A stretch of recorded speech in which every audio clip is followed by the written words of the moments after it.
ज्ञानोबाराय ज्ञानेश्वरी सांगतात की नाही, तेव्हा ज्ञानेश्वरी सांगत असताना ज्ञानेश्वर महाराजांच्या पुढ्यात श्रीगुरु निवृत्तीनाथ महाराज आहेत आणि निवृत्तीनाथ महाराज पुढं बसलेले आहेत आणि निवृत्तीनाथांच्या पुढ्यात ज्ञानेश्वर महाराज ज्ञानेश्वरी सांगतात.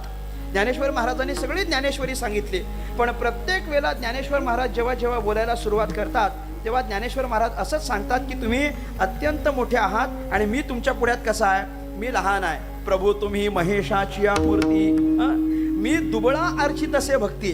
प्रभू तुम्ही कोण, महेशाची मूर्ती. तुम्ही सगळेच महेशाची मूर्ती, तुम्ही सगळे देवस्वरूप आहात, म्हणजे तुम्ही सगळे मोठे आहात. प्रभू तुम्ही महेशाची मूर्ती आणि मी कोण आहे, मी दुबळा अर्चित असे भक्ती.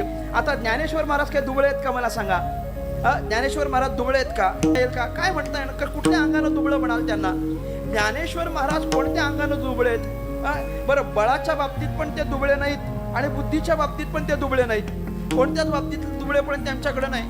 बुद्धीच्या बाबतीत दुबळे पण आहे का ज्ञानेश्वर महाराजांकडं, अजिबात नाही. ज्ञानियांचा राजा गुरु महाराज म्हणती ज्ञानदेव तुम्हा ऐसे, ज्ञानाचा सागर सखा माझा ज्ञानेश्वर वगैरे वगैरे सगळं.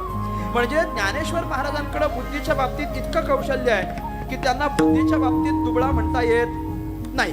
बरं, बळाच्या बाबतीत दुबळा, शक्यतो दुबळा हा शब्द बळाच्याच बाबतीत लावला जातो की नाही, मग बळाच्या बाबतीत तरी दुबळा म्हणता येईल का, त्याही बाबतीत दुबळा म्हणता येत नाही. रेड्यामुखी वेद बोलविला, जे अख्ख्या जगात कोणालाच जमलं नाही ते ज्ञानोबाऱ्यांना जमलंय. ज्ञानोबाऱ्यांना जमलंय. रेड्याला बोलायला लावणं हे कोणाला शक्य झालंय का. बोलायला सोडा, त्याला बाजूला करणं तरी शक्य आहे का आपल्याला, आहे का आपल्याला शक्य. आलाच गाडीच्या पुढ्यात, आपण बाजूला होतो की त्याला बाजूला करतो, शिस्तीत आपण बाजूला होतो.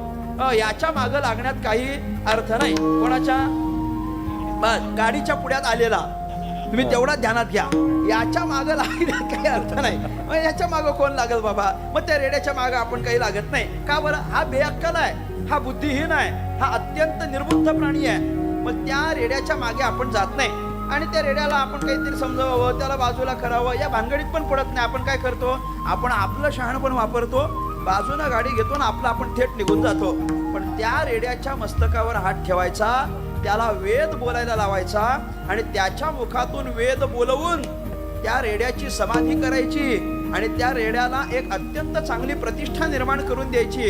हे बळ ज्या ज्ञानेश्वर महाराजांकडे, त्यांना दुबळं कसं म्हणता येईल, अंगी ऐसे बळ रेडा बोले, हे त्यांचं बळ आहे. म्हणजे बुद्धीच्या बाबतीत पण ज्ञानेश्वर महाराज दुबळे नाहीत आणि या बळाच्या बाबतीत पण ज्ञानेश्वर महाराज दुबळे नाहीत. पण तरी ज्ञानेश्वर महाराज स्वतःला काय म्हणतात, मी दुबळा अर्चित असे भक्ती, मी मात्र दुबळा आहे. म्हणजे संतांचं हेच मोठेपण आहे की ते स्वतःकडे कमी पण घेत. आणखी